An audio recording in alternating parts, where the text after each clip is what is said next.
Wikipedia defines it that in ancient Greece, a hierophant is a person who brings religious congregants into the presence of that which is deemed holy. So this is the character. Previously, the emperor exercised reason and authority to bring us forward into a pattern of orderly activity, and the teacher will be teaching us how to function at a higher level with the aid of wisdom. So we're here to meet the teacher. The teacher is the sum of the prior keys. He is one with the self, like the Fool. If you recall the Fool card, who is yourself, capital S, just about to have an adventure. He uses the wise arts of the magician. As you recall, the magician had his tools on his table in front of him and was just beginning to start to pick them up. He has the priestly authority of the High Priestess, and he has the love of the Empress and the firmness of the Emperor. Now we are moving beyond reason. So the functions of this key are intuition. Intuition means interior teaching. I-N-T-U-I-T-I-O-N. Teaching that goes beyond mere hunches. So we're not talking about, oh, I think this or that. This is a little beyond that, and you'll get a better idea of it as we go along. Teaching that brings direct perception of eternal principles resulting from the union of personal consciousness with cosmic consciousness, more accurately called spiritual intuition. So here, the subconscious response to reason carries development, our development, still further and enhances the results. So we're moving on beyond reason, which was the previous card. Inner hearing is the next function of this key. Hearing is the sense attributed to the Hebrew letter Vav associated with this key. Hearing, you'll see his left ear is visible in the picture. Hearing unites man to man by speech. Hearing unites man to God by the word of the inner voice. Jesus said, "He that has ears to hear, let him hear." He's referring to the development of the interior sense of hearing. And again, we look at the picture of the teacher and note that his left ear is visible, so that it's emphasized at this point. And the Hebrew letter Vav in the lower right-hand corner of the card is V or W, which is also the word Vav and means nail or hook. Vav is the equivalent of the English conjunction and. Its central thought here is union. So if you have a sentence and you have, I have this and that and this and that, it's a connector. So this card is a connection card between you and our Creator. The exact English translation of the Sanskrit noun yoga is union. Yoga is a system of practice whereby the personal consciousness is linked to the universal conscious energy. Yoga's object is direct, first-hand experience of those phases of reality which are the basis of all religions. So we're getting a little off the earth plane here. The number 5. So this is the 5th card. The number 5 is a halfway point in the numbers from 1 to 9. Considered the number of man himself as the midpoint and the mediator between nature and God. And it reminds us of the pentagram, or 5-pointed star, which we discussed when we discussed the magician. It was on his table. And it is a symbol of mankind. And on top of the circle, it means man kind has taken charge of his earthly inhabitant, its inhabitation. The teacher acts as a bridge between lower outer earth and upper inner heaven, a turning point, that is. And just for information, a pope or bishop is called a pontifex, which is Latin meaning bridge maker. Interesting to note. So this is the function of a priest, acting as a mediator between man and God. The inner voice. The teacher is not aligned with any particular religion or faith. So even though I brought up the Christian faith with the pontifex, it's not the case. He represents the inner voice which instructs us in universal principles. He becomes a connecting link between our outer experience and our inner illumination. The key relates to the self within. The teacher represents the teaching of truth which comes from within.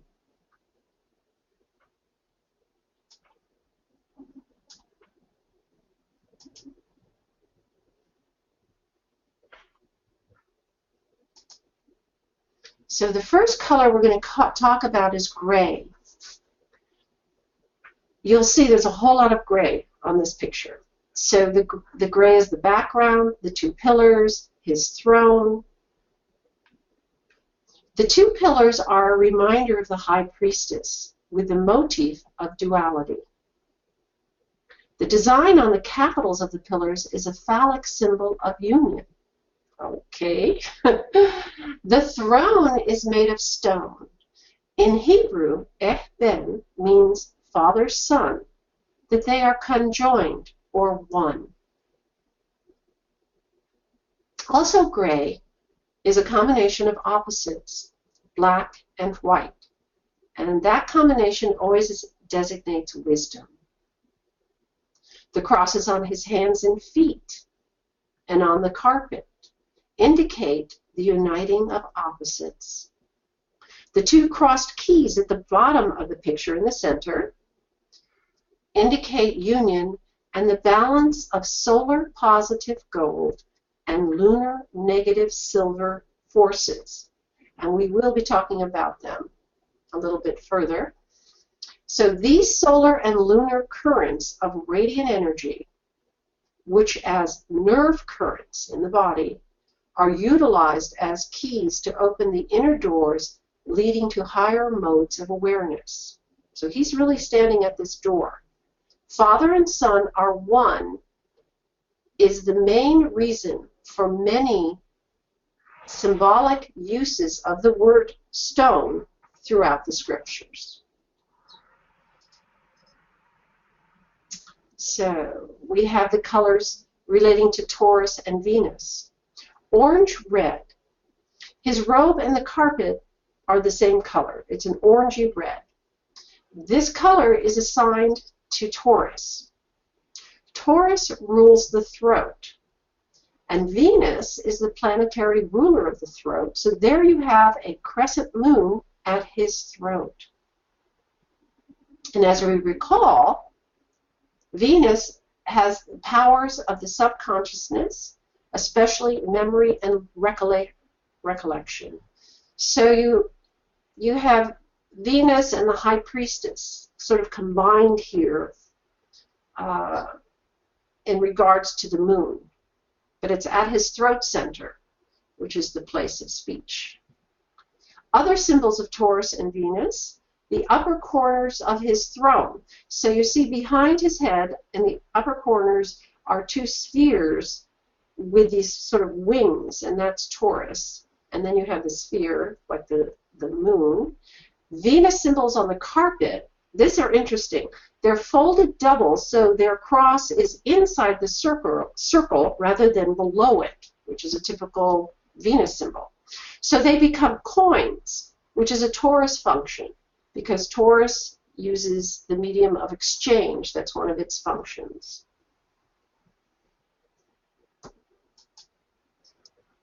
The colors continue. We have blue-green, which borders his robe. That is opposite and complementary color and sign to the reddish-orange. So the complementary color to the reddish-orange and the complementary sign, which is Scorpio. The edging around his robe refers to the Kundalini. It's kind of like a serpent. We also have black and white edges of carpet checker work if you look down near his feet. And this refers to an alternation of light and darkness in the manifestation of the life force. We have white in several little places throughout the card. The sash around his middle. The inner or spiritual path binds his outer consciousness. Under his robe is a white garment. You can see down by his feet, on his arms, and around his neck. This is the same significance as the Fool. The white always stands for primal light and pure spirit. The white caps of the two students cover their crown chakras. The novitiate's crown chakras are covered in reverence toward that to which they aspire, to become crowned with the great light and the mind of God.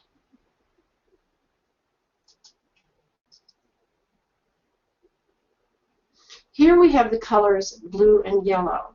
And there, I just want to mention the reason we covered the different colors is they actually support the concept, which we'll talk about closer to the end of going over the card. And that's with all the cards. So by understanding the colors, you learn how to read them, so then you come up with the message of the card. So here we have the blue garment under his cloak. Reminds us again of the High Priestess. And blue always indicates water and memory, receptivity, and reflection. So he's receptive to us. This is the inner self. And the inner self remembers everything. It also represents the subconsciousness plane, or subconscious plane of mental activity. And that is a very receptive part of mental activity. Yellow, you can see it throughout the card, indicates mental equilibrium and intellect. So we have the superconscious plane of mental activity. Remember in the Fool card, you always had the background was yellow, and you've had other places where the background is yellow. And it indicates mental equilibrium and the intellect. The staff symbolizes the dominion of the life power through the planes, those crossbars of nature. The knob at the top representing the archetypal world. His crown or turban relates to the four worlds, beginning with the archetypal at the top. And these four worlds are archetypal, creative, formative, and results. And how that works, I'll just give you an example. It's like if you want to have a chair, the concept would be the archetype chair. Something to sitting would even be more appropriate as the archetype. Creative would be coming up with the idea of chair. So first be sitting, then the creative would be the chair. The formative would be putting the whole thing together, pulling together in your mind that which you need to create a chair. The results would be sitting on the chair.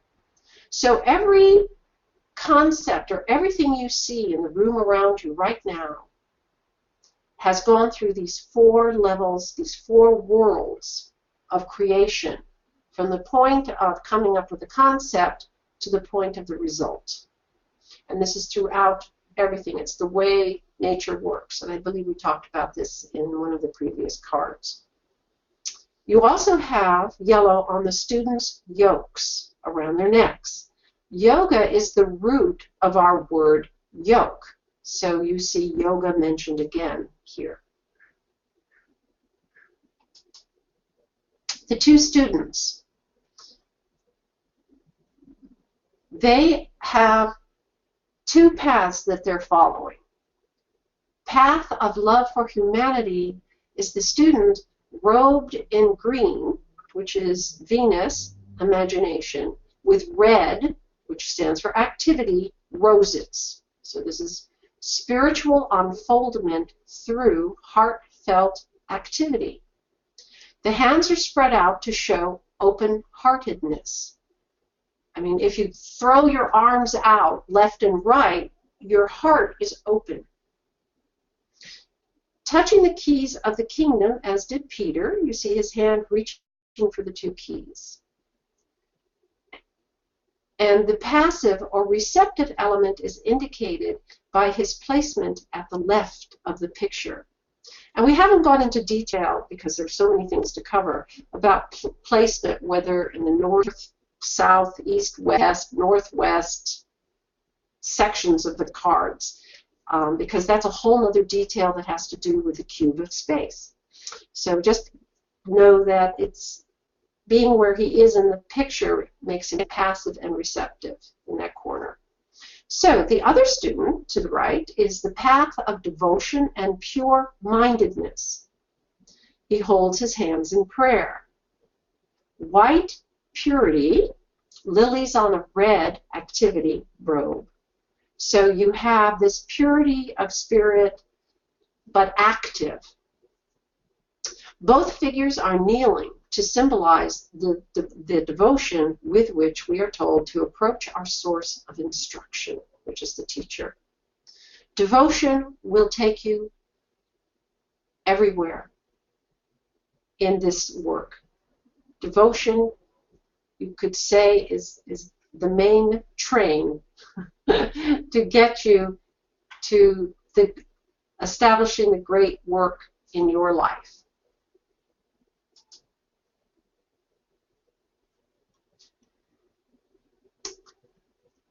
The two fingers uplifted. So the teacher is not showing everything. He's concealing his other fingers. I've seen many of the cards, and they have the hand sort of outward, where you've got the two fingers and you can see the other fingers. That's inaccurate, because the teacher, this implies that not all is revealed right away, which is accurate. The inner teacher knows what would be more than we could handle. It would be like eating a very large meal and feeling very uncomfortable or even ill if you got everything at once. And we all want everything at once. We want to know everything there is to know about something if we're really interested in it. But that's not necessarily good for you. So the self will hand things out to the extent you can handle them, because you are living in a physical body, and it has needs that need to be met before you can receive some of the interior wisdom. The true teacher stands at a higher level, having learned from experience. The self is more wisely conservative than a human teacher. You are told or shown just enough, just what you need. The sign Taurus is representative of the latent powers and energies of secretiveness and reserve. So thus you'll see a lot of references to Taurus. The inner guide. He is that still, quiet voice of reason. How do you still your mind to hear your inner guidance? The recommendation is to focus your attention on something. When you keep your attention on one thing, information about that object will come through your intuition. You will develop the receptivity needed to hear this voice by practicing concentration and then meditation, or just sitting quietly listening to your breath. The voice is always there wherever you are. But most of the time, our outer life is so loud or busy that this inner voice is drowned out, and the teacher's guidance is lost to us. Once you develop the ability to hear his voice, then even in the midst of commotion and stress, you will hear it to guide you. So remember this card, that you just learn to focus on something and allow it to give you information. Just stare at something. Something alive is really good. And one of the things recommended by Rudolf Steiner is to first look at something that's dying. Say you have a plant that's going. Your green thumb has not worked on it, and you see it starting to die, and you just stare at it, maybe every day for 10 minutes for a week.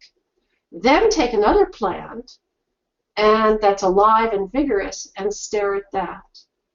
At some point, you'll start to get a response from the plant on a higher level. What you're doing is you're developing your sense of sight that's not through your eyes. It's through yourself. The inner guide. First, you need to know that he exists. Thus, you've attended this class. Then you become receptive. You become quiet. Once you have established a relationship with the teacher, you will always hear his guidance. The voice is always there. You have to remember that you can be out crossing the street in the middle of the city, and you will hear this voice if you have spent the time cultivating it, cultivating yourself to listen to it. And it will say, don't cross, car coming on your left, or why don't you go into this store and check this out? And you won't know why, you'll just go. It's an interesting experience. The guiding light, the teacher. The teacher is the one who explains the mysteries to you. The mysteries of life are not related to our educational system, which is designed to make us useful to society. That's just fine.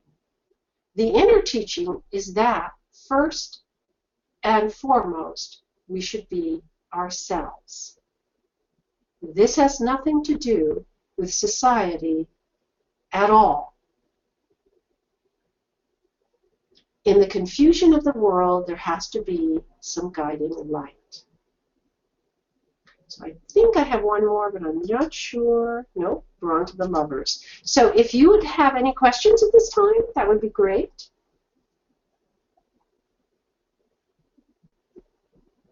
Hopefully I haven't.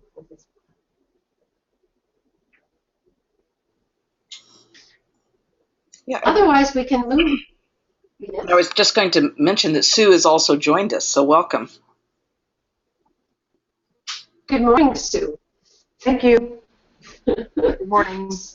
So we've just finished the teacher key, and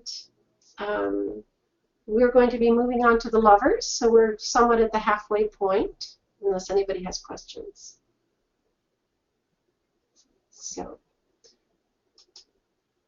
the lovers, key 6, is an interesting card because even though the teacher key had 3 characters in it, we're now getting into something a little more different. And that is, we have all 3 of the characters represented here on the card. And they are, and we've talked about this before, that this is a book, and that it deals with only three characters. So here they are interacting for the first time. So the Archangel Raphael is representative of superconsciousness. The man is Adam, but he is also the magician and portrays the self-conscious plane of mental activity. The woman on the left is Eve, and also the High Priestess and the Empress, and is representative of subconsciousness. So in the prior cards, we've discussed them individually.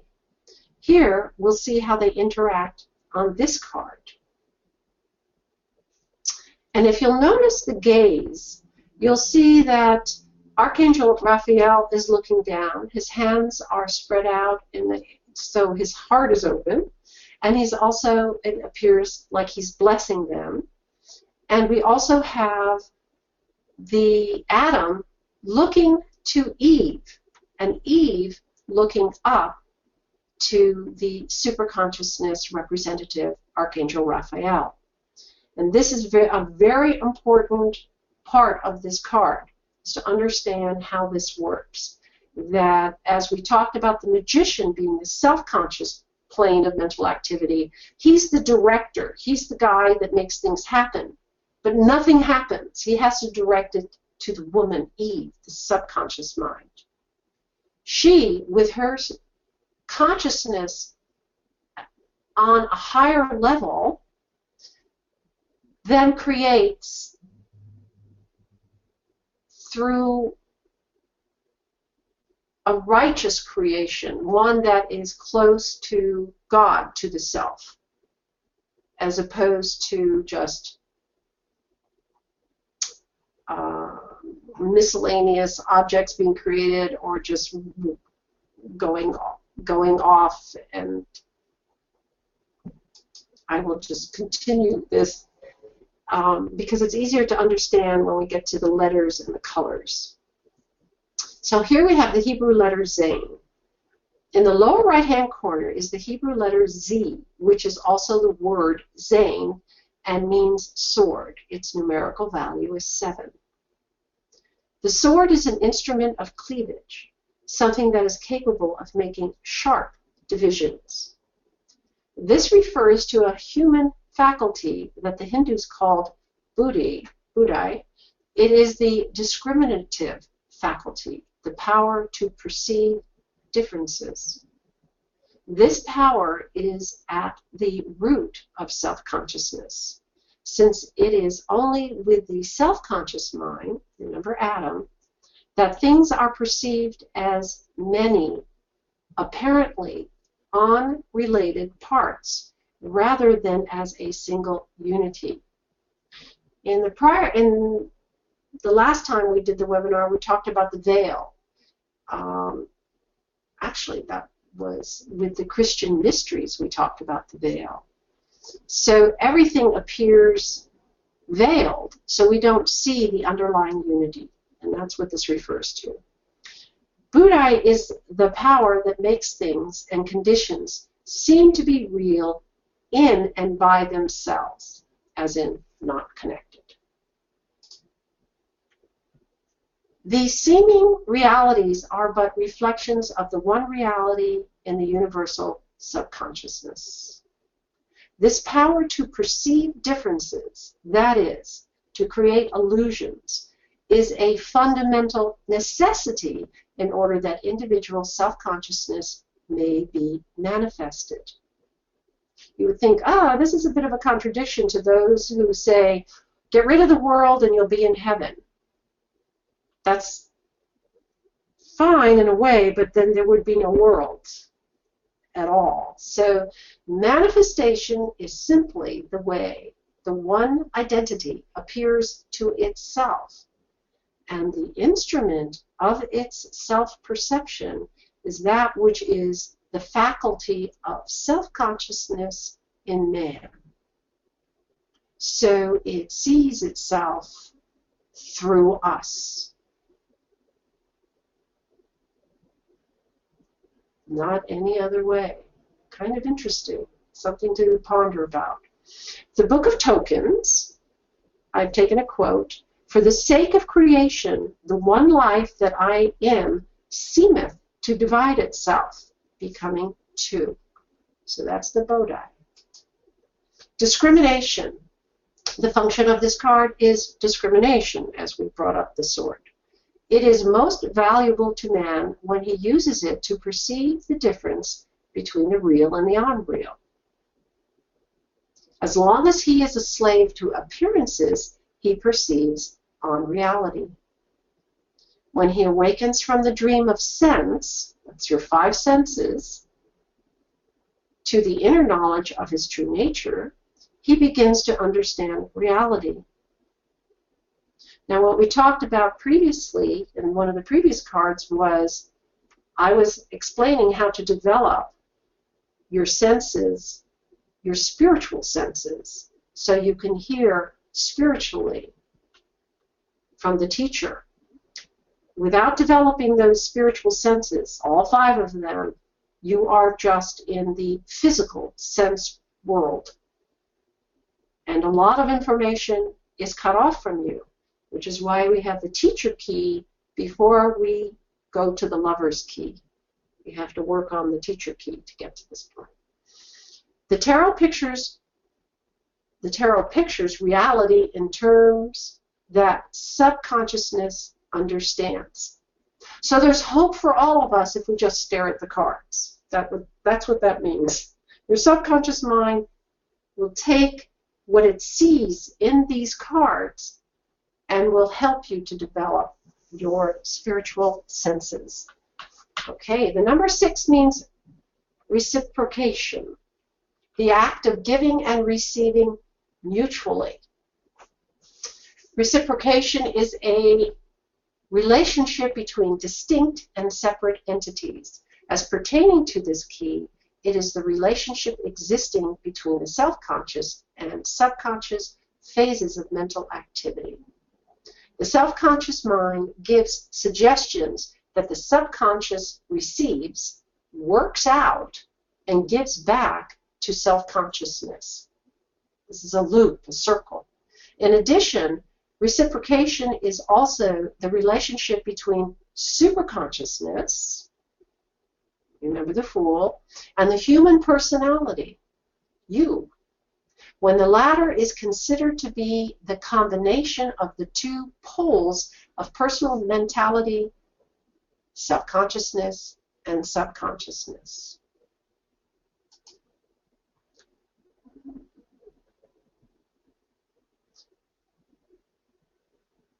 Remember, self-consciousness is not the self, not the Fool.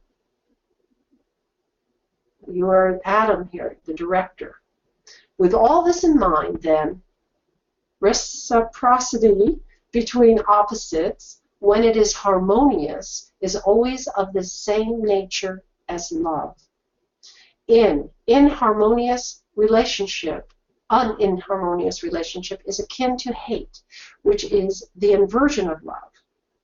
Both love and hate are human emotions, but an eminent master of the occult wisdom once made a statement that they are spiritual emotions.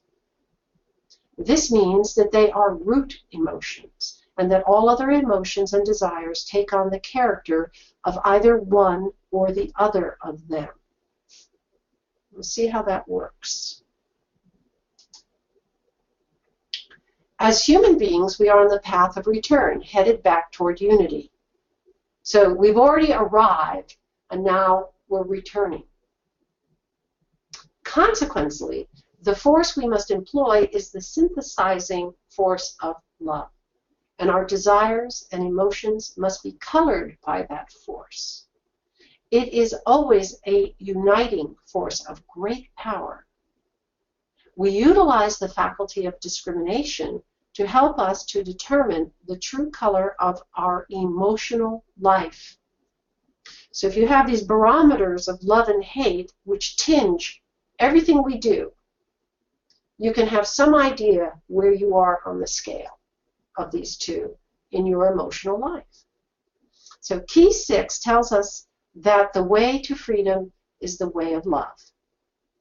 Changes are not brought about by coercion, but through friendly persuasion. Love is unconditional and self-imparting, like sunlight. We don't have to generate love. It exists as a universal principle. All we have to do is let it flow through us. The ground that Adam and Eve are standing on is green. Green represents the harmony of nature and the planet Venus. The title, The Lovers, brings out the idea that pairs of opposites are not antagonists, but complements. We're going to learn a little bit about polarity, this being the beginning of it. Gemini, yes. The astrological attribution of key 6 is Gemini. Note the symbol in the lower right-hand corner. You see a little symbol of Gemini. Opposites are really different aspects of the one thing. Heat and cold are different aspects of temperature. Past and future are different aspects of that which we call time. The planet Mercury rules Gemini. Mercury power is the maker of interpretations and has rulership over the subconsciousness through the law of suggestion. So again, Adam making suggestions to Eve within yourself. And then she creating those suggestions for you, the Adam in you. Mercury and smell. When we make unskillful use of the power of Mercury, we interpret experience incorrectly. The result is confusion in mind, which confusion is reflected into our external lives as misery. We can train and educate ourselves by learning what the pairs of opposites are.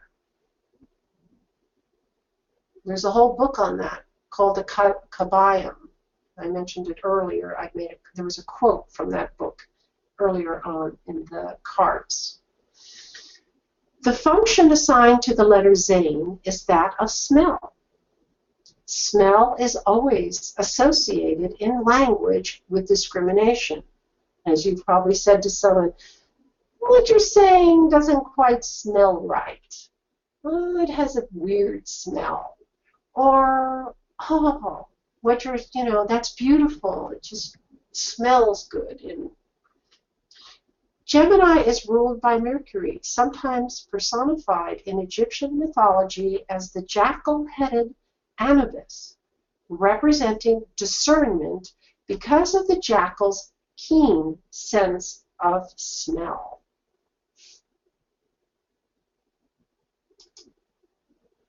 The Archangel Raphael. The name Raphael means God as healer. He's wearing a violet robe as an indicator of spiritual power and truth. The message is true healing is the attainment of inner and outer wholeness combined. Behind the angel is the golden force of the sun, the physical source of life and energy on earth. The angel's yellow skin refers to the element air and the sign Gemini. The flames of Raphael's hair are a blend of red for reason, green for imagination, and yellow for the light. And of course, the tiara of golden feathers at front on his head, on his forehead, acts as a focus of attention for the healing powers. The blue sky reminds us of the High Priestess. Blue is representative of water, memory, receptivity, and reflection, and the subconsciousness plane of mental activity. So this is the background of all of this. We really need to get a handle on our feminine aspect, which replicates, as we've talked about in the past, everything we ask for. Clouds are made of water. Therefore, they represent the world of matter, the world of appearance that obscures the true self. That's what has to be overcome, the total illusion of everything that's going on. When you look at it differently, to see it inwardly instead of outwardly, then the cloud of intervening substance is removed and you see the sun. And we are talking within yourself. We can live on the earth, but we are not of the earth. It makes it a much easier adventure beauty and blessings. The whole message of the Kabbalah is contained in beauty. The lovers most closely represents beauty as the central sephira, or sphere, on the tree of life. When the two lovers are apart, nothing happens. Together they create beauty. A flower and an eye do nothing apart. Together, beauty happens. Beauty is very subtle. That's why this key is connected with discrimination.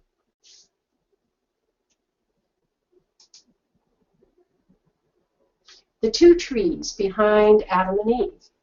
Each person is the entire picture seen in Key 6. So we're not talking about husbands or wives, brothers or sisters, children, nieces and nephews, sons or daughters, grandparents. We're only talking about these three characters are you. Without going outside of ourselves to any other person, we have our main source of inspiration and guidance within us. Behind Adam is a tree bearing 12 fiery fruits. These are the signs of the zodiac, and each flame is triple because astrologers subdivide every sign into 3 parts.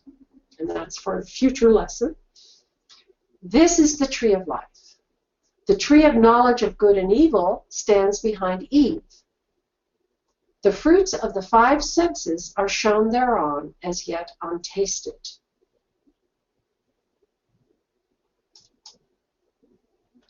The serpent is lifted up for healing, so he's behind Eve. Adam didn't have a fall. He had an uplifting experience that introduced him into a spiritual world through the agency of his feminine aspect. That's the only way it works. What you create comes back to you. If you don't like what's coming back to you, then you have to change from inside. So your creations come back to you that you want. The apples were delicious and enjoyed by all. The serpent represents the power in ourselves that is our very salvation.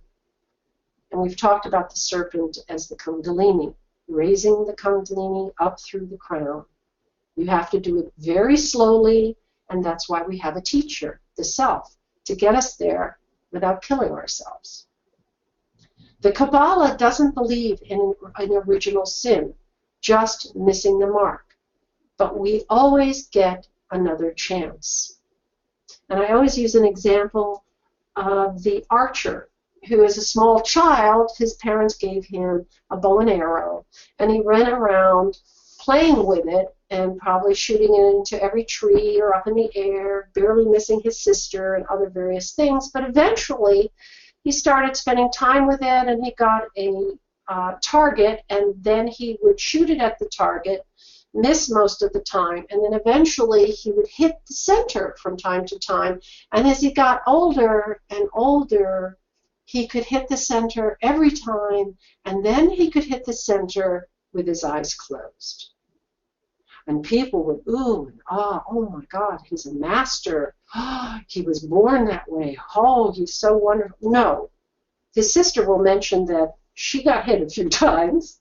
You must remember these things. So there is missing the mark, but we always get another chance. So there are some really crazy people out there, but they come back and they get another chance. So we have to be careful with our discrimination, but also with our judgment. And with ourselves, judging ourselves. You must have both intelligence and sensation in your life to make it successful. So here we have the party in the Garden of Eden, the lovers. Key 6 is a sacrament in the highest sense of the word because it represents the prolongation of life. Kabbalists have a great respect for God, for creation, and for men and women. The lovers set forth this perfected balance between opposing forces. It's an ideal situation. And there you have it. If you have any questions, we have about 5 minutes for you. Well, about 15 minutes that we can go over anything that's of interest to you.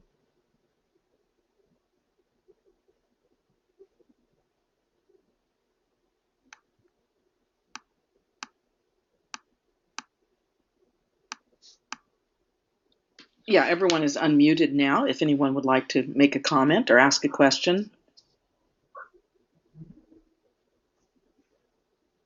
I have a question, if I may. Please. Sure, Bob. Thank you. I'm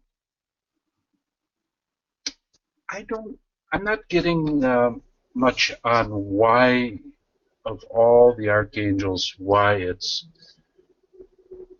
Raphael. I understand the healing part, and that's literal from the Hebrew, I know, but that's the question. Okay, so when you have opposites, have you ever seen two people argue? And they can't. Okay. There's some healing that needs to be going on there, and that's what this is about. We have the opposite sexes, quote unquote. We have, which is within us, the conscious mind, the subconscious mind. We have all of these polarities. And one of the things that we learn when we start to check out polarities, this is our introduction to them, is that they are extremes of the same pole, so to speak, hot and cold, etc. So once you don't have a personal interest, you don't take it personally, you start to see these extremes, and that's the healing of opposites.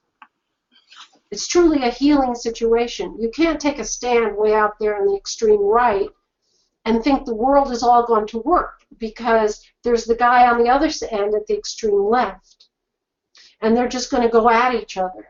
And this doesn't make the world any better. They have to come to the center, and they have to come in a way that's reconciling for both of them. And that's the healing process.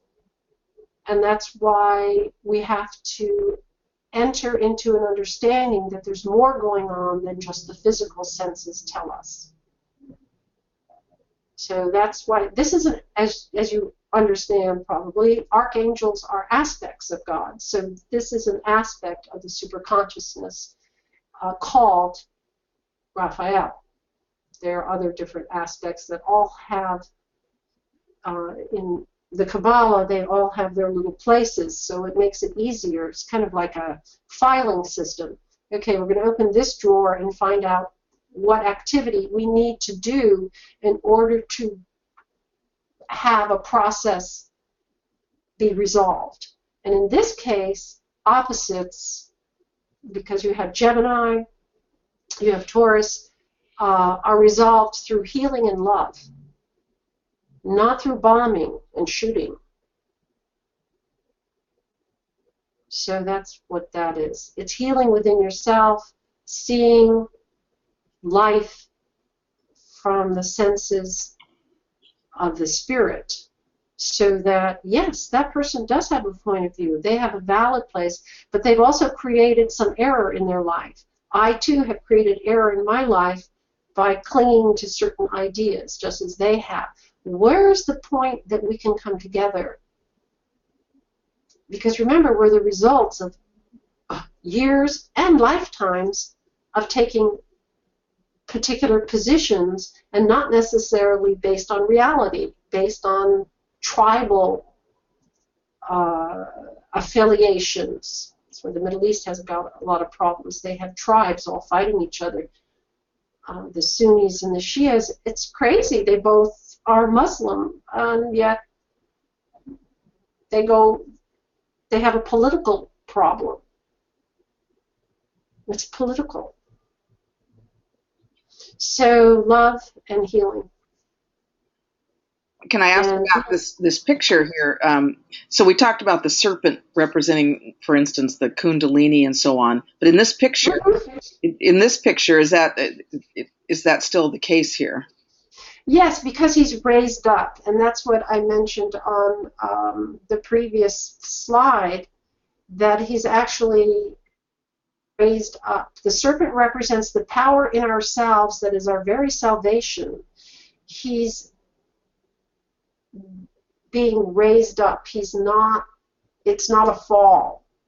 So even though she now has the apple of the knowledge of good and evil, now what gets you there is, this is like the Kundalini force in the first chakra at the base of your spine.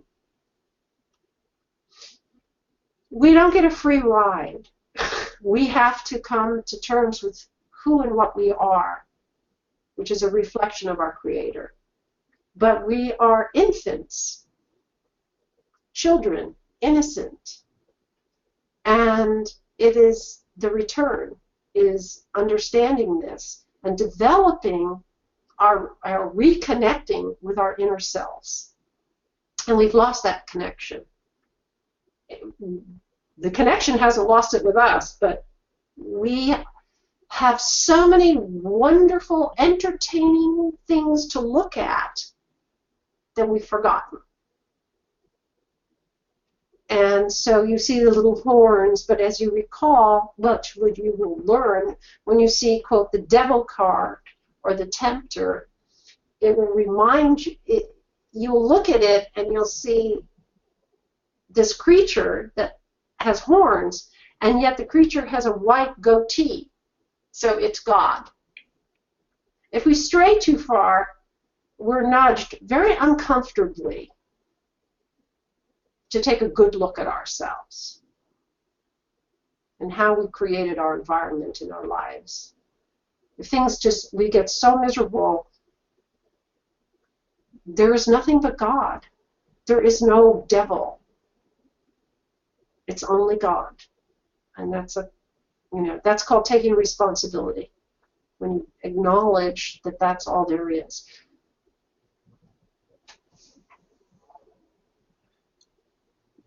And I'll say that many ministries have made a lot of money tossing this devil thing out. Okay, put your money in the basket. I'll help you get away from the devil. And on and on. So the Kabbalists go for missing the mark. So original sin is just like the kid missing the mark. He got a bow and arrow, ran around the yard, drove everybody crazy, and eventually he could close his eyes and always hit the target in the center. And that's what we're doing, learning to hit the target in the center. And it can be very scary, and because we're very powerful. And if we understand our power of creation using the subconscious mind, we can bring things to us. But those things we bring to us can also destroy us if our foundation is back at the base of the Kundalini and not up from the heart at the center where the lovers reside. So everything is opposites and polarities. And when we get that, we can then find the common ground with everything around us and what we create. And discrimination is learning to walk away. It doesn't smell right. I mean, you wouldn't eat a rotten chicken.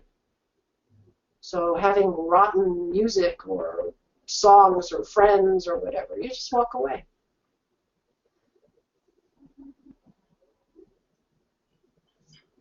Great. Well, thank you very much, Maru. Oh, you're welcome. Any more questions? We want to. Yeah. Yes, Bob. I just wanted to thank you, Margot, for explaining that. That brought a lot of things out. That cleared my block. Thank you. Oh, you're welcome. I always, discrimination is a word that's been given a hard rap in a way, right? But on the other hand, this is an internal event within ourselves to understand our fellow human beings and ourselves and what motivates us. And I found it very intriguing that this particular master teacher said that love and hate color everything So where are you coming from? And when you have that in your mind and you think, you know, what did I do today? Was I short? Was I, you know, gracious? When I walked into a room, did I say hello to everybody? Was I conscious of others? You also have to do that with your own self. You have to decide who and what you want in your life that allows you to learn, because you will be facing all your creations all the time. And a lot of them are very subtle. So the way out is to get to know the teacher, which is the first card, and listen to him when he says, don't cross the street, car coming.